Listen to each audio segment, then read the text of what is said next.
love that song. Welcome back. There was a time when ketamine was only found in animal hospitals and bathroom rave stalls. Now ketamine clinics are popping up across the country as a new form of treatment for certain mental health issues.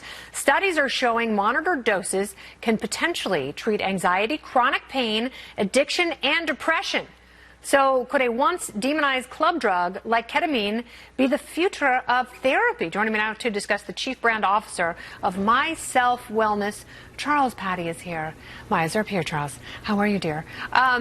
I think this is very exciting. I'm a big fan of alternative treatments, including psychedelics that could help people in ways that traditional pharmacology have failed them. So what is it about ketamine that gives you what you claim is a 90% success rate?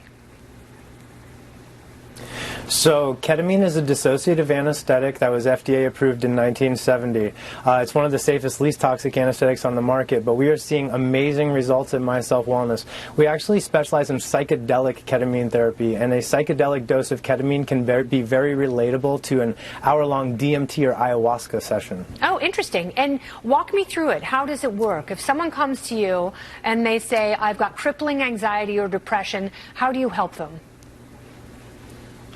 So, they would meet with our psychiatrist, Dr. Andrew Ferber, to be approved for the treatments, but ketamine's going in and physiologically remapping and restructuring the neural pathways in the brain. It's sprouting new dendrites off these pathways, causing new neuroplasticity. It's also increasing dopamine levels, but the therapeutic value of these psychedelic experiences are helping people achieve 10 to 20 years worth of talk therapy in about 6 sessions at our facility. Wow, that's amazing. And I know, for some people this can be expensive. It can be anywhere between $400 and $800 a session, but compared to what so many people have gone through in trying to treat what is often termed untreatable depression, that's really not that much money. So when should someone seek out this therapy? Should they wait until they've exhausted other avenues with their personal psychiatrist or caregiver?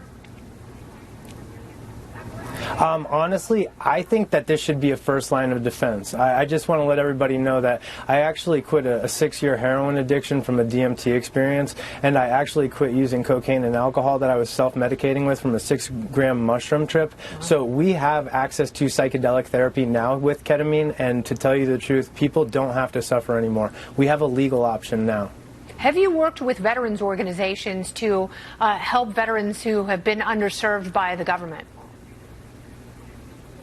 Yes, and we are having amazing results with veterans that have PTSD. Ketamine is actually pulling our veterans out of suicidal spins, and we have veterans that are suicidal when they walk in the door, and after their first treatment, they don't want to hurt themselves anymore. Wow. We also have a nonprofit organization called the Warriors of Consciousness, and it's helping raise money for people that can't afford psychedelic ketamine therapy. Yeah, because for some people it is very expensive, and if, I know there are government programs, and we've talked about MDMA and the MAPS organization on this show and how they're doing as much outreach as they can, but for people who need help, can you give them a website or an Instagram handle where they can go to and seek out that kind of treatment that might be where the funding can be offset by your charitable organization?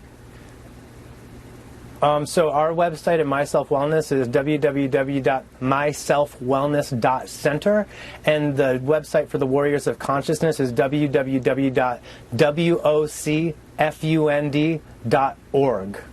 Awesome. All right. Well, thank you so much for talking about this. There are so many exciting avenues that had been previously demonized. Hopefully this can be destigmatized and people can find the help and, potentially a cure for them. Charles, thank you so much. Thank you very much for having me, Kennedy. Amen. Topical Storm is next. Holy crap, hate mail too. Jerks. Stay with me.